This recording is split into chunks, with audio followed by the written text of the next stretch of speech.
Hi folks, welcome back to the Algebra 2 series. Today we're looking at two different distance examples.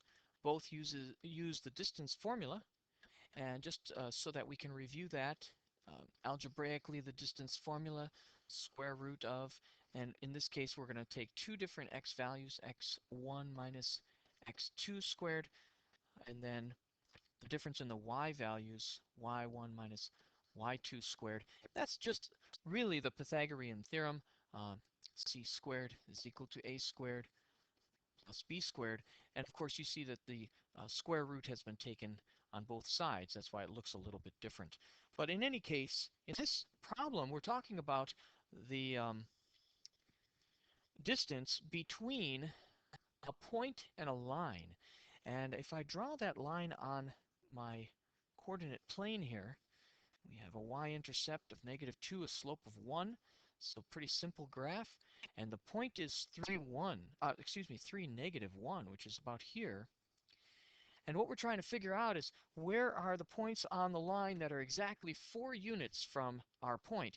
Well, we could see that going up straight north here would be 2 units. So I'm guessing it's somewhere over in here and then perhaps somewhere over in here. And it's not quite clear where that's going to be. So this is my point, 3, -1. And here is my, hopefully we will find two successful points that are located exactly 4 units away. Now, of course, this problem is difficult, but if you write an ordered pair for a point on the line, that's where the real trick is. It would be typically xy, but in this case, I'm going to write it as x comma, and then right from here, I'm just going to take this x minus 2 as the y value of that point. Now I have a point with two numbers, a point with two variables both in x, and then the number 4 being the distance. And we can then write out our distance formula and apply this to the problem itself. Our distance is 4, so we're talking about x1 being x, we can use that, x, minus the x1 value 3, and then that's going to be squared. The second term, it's going to be x minus 2, and that comes from right over here, x minus 2, minus the -1, and that comes from the other point. Working through this carefully, and if it's all right, I'm just going to go ahead and square both sides right away. That gives me 16 here. X minus 3 quantity squared is a binomial squared, producing x squared minus 6x plus 9. And this is actually x minus 1, because the -2 plus 1 makes x minus 1. So x minus 1 squared gives me x squared minus 2x plus 1. So I'm squaring those binomials. I'll collect all my terms. I'll bring the 16 over last. So this is going to be 2x squared minus 8x plus 10. Bring my 16 to the right-hand side to be with his friends, and we end up with this. 0 equals 2x squared minus 8x minus 6. Dividing by 2, we get x squared minus 4x minus 3. All right, and in this case, it looks like we don't have a real pretty one to factor, and that's the reason we did this is because we don't want this to come out nice, because if it does, some people might try to do this by a geometric method. We want this one to come out a little bit messy, and that would stop people from doing it by a geometric method. So let me solve for x. By the quadratic formula, that's going to be 4 plus or minus square root of 16 minus 4 times a times c, and that's all over 2a. And remember from an earlier video, we saw that we could factor out 4 out of both of those terms, creating this 4 plus or minus 2 radical 4 plus 3, or 7, and that's all over 2. Okay, I like to do it by factoring. I don't have to add and subtract under there. In this case, we end up with 2 plus or minus radical 7. Again, I'm factoring a 2, common 2, out of those guys and canceling with my denominator.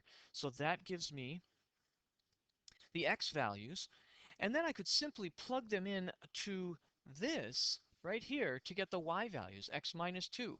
So if I subtract the 2, you'll notice that I'm going to end up with the two ordered pairs, the first one being, I have two of them, so the first one is going to be 2 plus root 7, comma, and then if I subtract 2 from that, I'm going to get radical 7. And the other one is going to be 2 minus root 7, comma, let me see if I do this right here. And take away the 2, negative root 7. Okay, so my two answers are these two ordered pairs. This is a little arrow that I'm drawing here. Okay, so those two are the two solutions there. Okay, there you go. So that's one of the typical problems that you would see. The second example, describe the points on the parabola 4 minus x squared that are greater than 3 units from the point 0, 1. Drawing a picture, of course, is handy. In this case, we'll just draw a real quick sketch.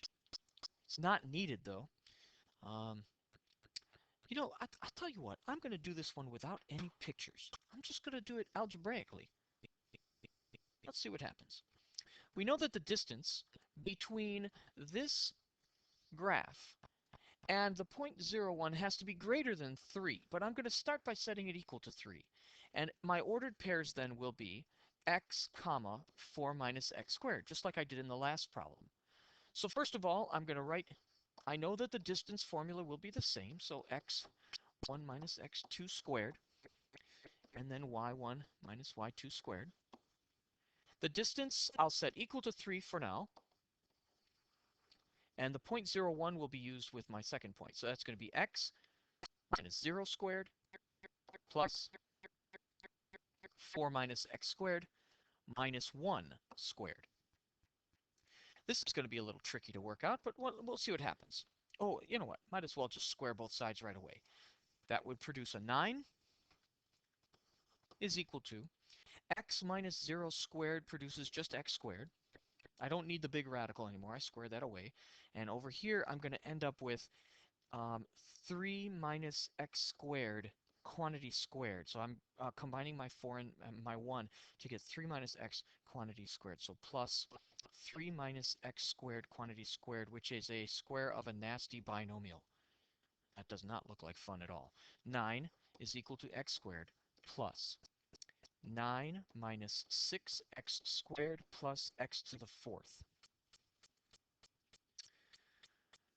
Well, lo and behold, our 9's drop out, so we're left with this. 0 is equal to negative 5x squared plus x to the fourth. And this is a factorable term, so I'm going to write this out as x squared quantity x squared minus 5. So I see this will produce x equals 0, and this will produce x is equal to plus or minus root 5. Now, of course, it's important for us to know what that means in the context of the problem. In the problem, it says the distances are greater than 3 units. So I think at this point, it might be wise for us to draw ourselves a little picture, see what's going on. And we know that the point 0, 1 is located here, and 4 minus x squared is a parabola that has a y-intercept of 4 and x-intercepts of plus or minus 2. So this would be at 2, and this is negative 2. This is 1, and this is 4. Now we can kind of see why one of our answers came out to be x equals 0, because in this case then, 0 produced this distance right here. And as you can see from the picture, all these distances will be shorter than 3 units. All these are less than 3 units until we get to the x value of root 5, which is a little bit bigger than 2. So if we extend our graph down here, we'll see that, okay, here is the location, positive and negative locations of the two places where the distance is equal to 3. And since the distance is equal to 3 there, we could say that for all x values to the right of radical 5, and for all x values to the left of negative radical 5, the distance will be greater because these are the points that will be further away. So you'd be able to see clearly, aha, there's one that's farther than 3 units from our original point. So to answer the question for x less than negative root 5, x greater than radical 5, the distance will be greater than 3. And that's how we would answer in terms of the original question. All right, very tricky little problem. It was nice that it factored out so cleanly at the end, but something to think about for distance.